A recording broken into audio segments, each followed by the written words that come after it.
देश में पूरा देश दिवाली मना रहा है और देश ही नहीं तो दुनिया के ऐसे देशों में जहां भी सनातनी और हिंदू रहते हैं दीपावली के पर्व को बड़े उत्साह के साथ मना रहे हैं।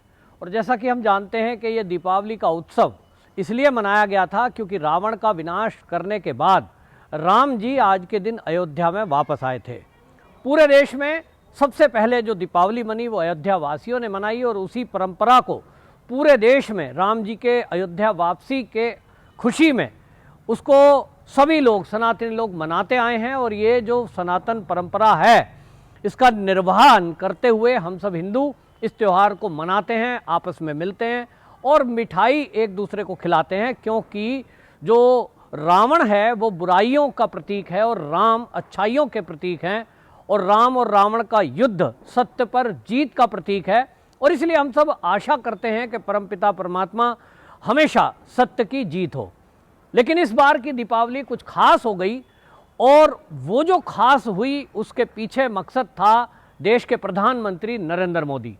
देश के इतिहास में ये पहली बार हुआ कि अयोध्या में राम जी की वापसी के प्रतीक के रूप में जहां दीपावली मनाई गई उसकी खुशी में पहली बार देश के प्रधानमंत्री वहां दीपावली के पर्व में हम सब हिंदू सनातनियों की खुशी में शामिल हुए।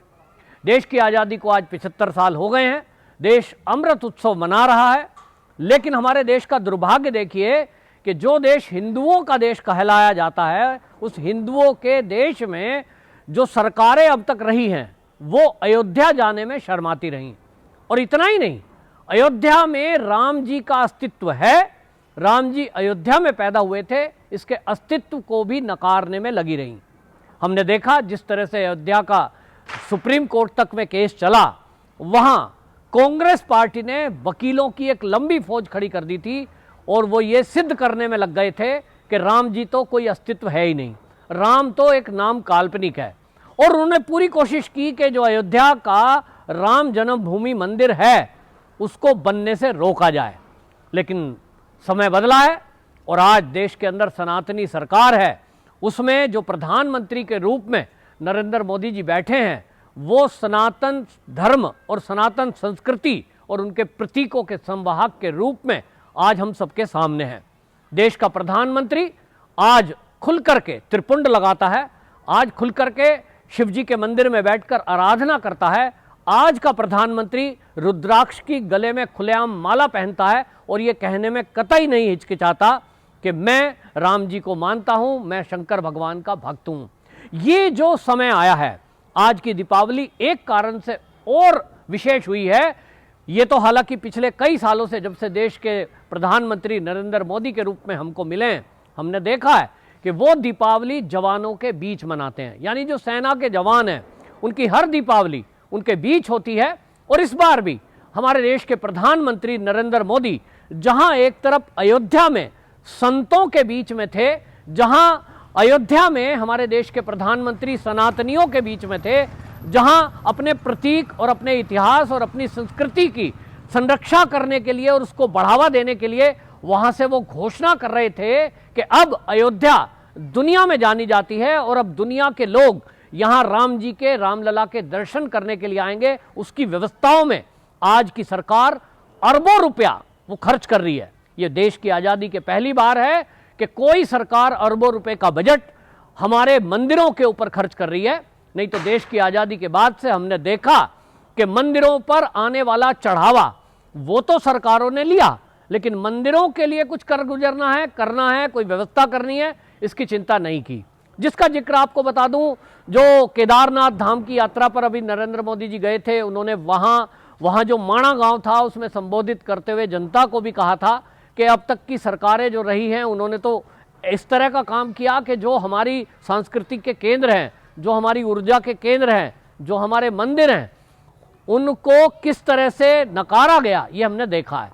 दुर्गम रास्ते थे, रास्ते नहीं बनाए गए, वहाँ उपेक्षा की गई उन मंदिरों की। लेकिन आज जो सनातनी सरकार आई है उसके चलते आज अनेक ऐसे मंदिरों का विकास और उनके रास्तों को विकसित किया जा रहा है, जिसमें आपने देखा बद्रीनाथ है, केदारनाथ है, उसके अलावा यमुनोत्री गंगोत्री है और काशी कॉरिडोर अभी बना है। इसके अलावा महाकाल जो लोक बनाया है उज्जैन में, ये बन रहा है और ये बता रहा है कि आज की सरकार हिंदू संस्कृति, सनातन संस्कृति की संवाहक है।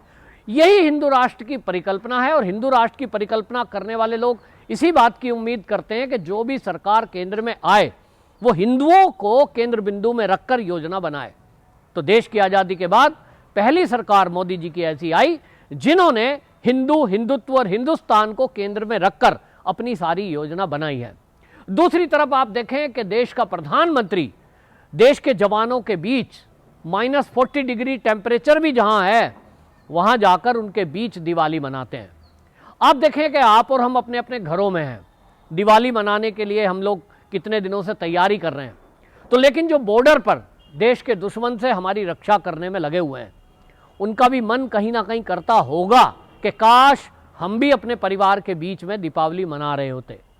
उनको ये एहसास ना हो कि उनकी इस पीड़ा, उनके इस जो एहसास है, इसको कोई ध्यान नहीं दे रहा है।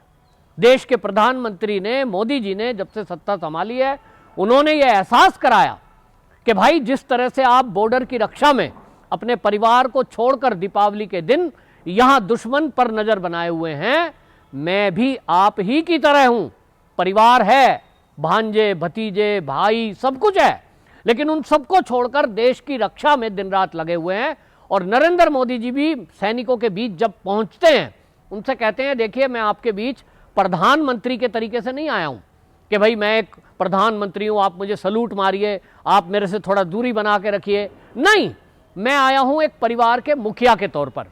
और ये हमने देखा भी है कि जब जब प्रधानमंत्री जी सैनिकों के बीच होते हैं, खुलकर वो लोग मिलते हैं और अपने हाथ से मिठाई खिलाते हैं। कारगिल के इस दौरान भी, इस साल की दिवाली में भी मोदी जी ने जहां सैनिकों को अपने हाथ से मिठाई खिलाई, उनके द्वारा गाए हुए गाने सुने और मनोरंजन जिस तरह से दीपावली में हम घर परिवार में करते हैं, उनके बीच ये किया और उनको ये एहसास दिलाने की कोशिश की कि आपके देश का मुखिया उनका भी मुखिया है और उनकी हर परेशानी को वो समझता है, आपके बीच हर मुसीबत में वो खड़ा है। जिस तरह से मोदी सरकार ने सेना में रिफॉर्म किए हैं, उससे सैनिक बहुत खुश है। और इसलिए सैनिक भी समझते हैं कि आज का प्रधानमंत्री वो वैसा प्रधानमंत्री नहीं है जो दिल्ली में बैठकर सारे फैसले करता है, उनकी चिंता कुछ है नहीं, सेना के बारे में कुछ पता नहीं है, सब पता है। दूसरी तरफ मोदी जी ने जो सैनिकों के बीच भाषण दिया, उस भाषण के एक एक शब्द यदि आप सुनेंगे कि कारगिल में सैनिकों के बीच दीपावली की पूर्व संध्या पर जो उन्होंने वहां बोला है, वो उन्होंने बोला तो दुश्मन कांप रहा है। क्योंकि मोदी जी ने ये जिक्र किया कि हमारे जो सैनिक हैं वो आतंकवाद को मुंह तोड़ जवाब देते हैं और हम उनको वैसा सबक सिखाते हैं कि जैसा सब लोग याद रखें। और इसलिए जो उन्होंने सैनिकों के बीच में खड़े होकर उनकी तारीफ करते हुए जिक्र किया था, जब पिछला पुलवामा अटैक हुआ और उसके बाद हमारे देश ने सर्जिकल स्ट्राइक किया, जिस तरह से कारगिल हुआ और कारगिल का मुंह तोड़ जवाब दिया, उन सबको एक ये मोदी जी ने संदेश भी दे दिया है कि यदि इस तरह का कोई दुस्साहस करने की कोशिश उन्होंने की तो उनको मुंह तोड़ जवाब दिया जाएगा। और हमारी सेना के साथ आज की सरकार भी कंधे से कंधा मिलाकर खड़ी है। आज सैनिकों का मनोबल बहुत हाई है और इसका एक कारण हमारे देश की जो सरकार है और मोदी जी हैं। मोदी जी की वजह से आज देश का सैनिक ये समझता है कि जो मोदी हैं वो हमारी भावनाओं को समझते हैं और हमारे दुख दर्द को समझते हैं। जिस तरह से उनको जो साजो सामान दुश्मन के दांत खट्टे करने के लिए चाहिए, वो आज की सेना ने सबसे प्रायोरिटी पर रखा है। आज आप देखें बॉर्डर के ऊपर जिस तरह से सड़कों का जाल बिछाया गया, जिस तरह से उनको पहनने के लिए पहले कपड़े तक नहीं थे जो बर्फ़ में पहरे देते थे, उनके पास अत्याधुनिक हथियार नहीं थे, फाइटर प्लेन नहीं थे, इस मोदी सरकार ने वो सब प्रोवाइड कराए हैं। तो इसलिए सैनिक भी समझते हैं और हम सब दीपावली मना रहे हैं। लेकिन मैं आप सबसे कहना चाहूँगा कि आप सबको दीपावली की हार्दिक शुभकामनाएं। लेकिन हम सब इस दीपावली में एक दिया कम से कम उन सैनिकों के नाम का भी जलाएं जो हमारी रक्षा में बॉर्डर पर लगे हैं। और मैं आपसे ये भी कहूँगा कि एक दिया हम देश के प्रधानमंत्री के नाम जलाएं, जो देश का प्रधानमंत्री 75 साल का रिकॉर्ड तोड़ते हुए आज़ाद भारत में पहली बार सनातन धर्म की रक्षा के लिए और देश की रक्षा में लगे हुए लोगों के बीच खड़े होकर देश की रक्षा के लिए दिन रात इस देश की सेवा में लगा है। वंदे मातरम।